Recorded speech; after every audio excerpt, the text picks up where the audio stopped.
Mummy से बात होती थी या इस आप पूरे सही फेज में? आप सही पूछा था। मम्मी से बात कभी नहीं होती थी क्योंकि उस जमाना में टेलीफोन का उपलब्ध नहीं था। हर रोज खाना खाने से पहले मैं एक इनलाइन लेटर लिखता था। हर रोज एक इनलाइन लेटर लिखता था। 4 साल शादी होने तक मैं चिट्ठी लिखता था मम्मी को? मम्मी को। वो प्रॉमिस करके आया था। वाह। और ये बहुत इमोशनल है। मेरी माँ अगर जिस दिन लेटर नहीं आया उस दिन उसको लगता है कुछ खराब है, वो कुछ प्रॉब्लम है। उसको क्या पता पुलिस में अपना पोस्टमैन सो गया, उसको बुरा लगता था। तो it was very emotional connect. तो मेरे मम्मी के साथ पोस्ट उसका उस जमाने में तो टेलीफोन था भी नहीं है। अपडेट्स देते थे आप लेटर में? अपडेट देते थे। और मेरी माँ से मैं बहुत सारा चीज़ को तैयारी किया था। एक बार गया था दिवाली को गया भाई, अकेले बैठ कर मेरी माँ को बोला, मम्मी थोड़ा परेशान हो गई। बोलो क्या हुआ? एक महाराष्ट्रियन लड़की से मेरा प्यार हो गया। महाराष्ट्रियन लड़की, प्यार हो गया। साइलेंट हो गई और पूछती है फिर मैं उससे कौन सी भाषा से बात करूं? उसको दुनिया क्या कहेगा वो डर नहीं था। हम्म। समझ गया? हम्म। तो ये थोड़ा तैयारी किया था।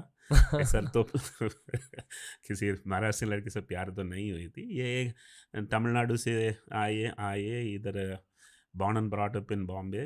हमारी गांव जात वाली थी सब, वो सब मैच था। नहीं तो मेरा फादर ला मेरा पीछे क्यों पड़ता है? लव मैरिज तो नहीं था ये। पिताजी से लास्ट बात कब हुई आपकी? एक्चुअली पिताजी बहुत तो होती रहती है। मेरे पिताजी को मैं शायद बराबर बताया नहीं है। वो अच्छा दिल से अच्छे थे, कुछ बैड हैबिट्स नहीं थे।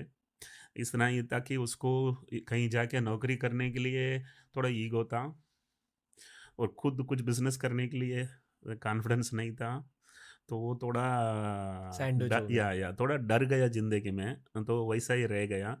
लेकिन बहुत अच्छा था। किसी के से झगड़ते नहीं थे। बच्चे लोगों को सबको प्यार तो दिया है। उनसे मेरा पिताजी को मेरे साथ बॉम्बे में रहना था।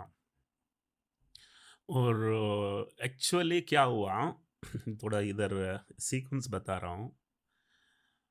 सबसे पहले एक चीज आपको बताता हूँ। 40 साल मेरा परिवार में एक भी एक डेथ नहीं है। 40 साल। उसके बाद मेरा फादर इन लॉ एक दिन सडनली हार्ट अटैक में गई। मेरी मदर इन लॉ 6 महीने के बाद वो भी चली गई। और वो 2 साल बाद मेरी माँ चली गई। सो ये तीनों एकदम हैट्रिक जैसा उड़ गए। और उसके बाद मेरी बेबी चली गई। अब ये स्टोरी में ये बेबी चली गई, ये कहीं लास्ट में आनी चाहिए। लेकिन अब जो बोला था तो फिर मैं जोड़ के बता रहा हूँ। फिर उसके बाद मैं मेरा पिताजी को मेरा साथ रखने के लिए सपोर्ट नहीं है, तो मेरे सिस्टर के पास था। तो मेरे सिस्टर के पास एक बार मैं मिलने के लिए गया था। उसने बोला मुझे बॉम्बे आना है। मेरे सिस्टर को पूछा, नहीं उसको बॉम्बे ले ले मत जाओ, वो तुम्हें संभाल नहीं पाएगा। अभी सुमति भी नहीं है, मेरी मिसेस का नाम सुमति है, तुम लेके मत जाओ। फिर मेरे पिताजी के पास एक पेपर में लिख के दिया था। तो उसको जो मैं बोलता हूँ वो सुनाई नहीं देता था। जून 15 तारीख को मैं आके आपको ले जाऊंगा। मैं 15 तारीख को चला गया। बहुत बुरा लगा। कुछ भी होने दो, उसको आना चाहिए था, वो आ नहीं पाया। तो थोड़ा दुख था। और जब भी मेरी माँ आ, जाने से पहले 1 साल पहले पूरा दुनिया भूल चुकी थी। उसको बोलता है डिमेंशिया? डिमेंशिया। तो जाके मैं बोलता हूँ, माँ कौन है? तो वो थोड़ा, कोई हॉस्पिटल में नहीं गए थे, कोई कुछ ज़्यादा पेन नहीं थे। लेकिन 5 लोग, 7 इयर्स, एक थोड़ा ट्रेजेडी था। ये किसी ने पूछा नहीं है, मेरा स्टोरी में कहीं नहीं रहेगा, लेकिन थोड़ा दुख की बात इ- इस सब को प्रोसेस कैसे किया आपने? वो भी ये पूरे बिजनेस करियर के बाद इतना है। सब कुछ जिंदगी देखने के बाद। चलती रहती है, आप कौन है रोकने के लिए, आप कौन है मोड़ने के लिए? बस अगर गुड लक है तो बहुत सारा गुड लक आता है, उसमें एक पंचुएशन आता है, फुल स्टॉप आता है, लोग आते हैं जाते हैं। तो इसमें सभी लोग सही उम्र में गए हैं, मेरे बीवी थोड़ा जल्दी चले गए। That's one very big frustration for me, huge blow for my personal business aspect of life. तो that is the big challenge. अभी भी प्रोसेस कर रहे हो उसे? ऐसा है, एक फीलिंग है कि वो मरा नहीं है। ऐसा एक दिन नहीं निकलता है उसकी याद नहीं है।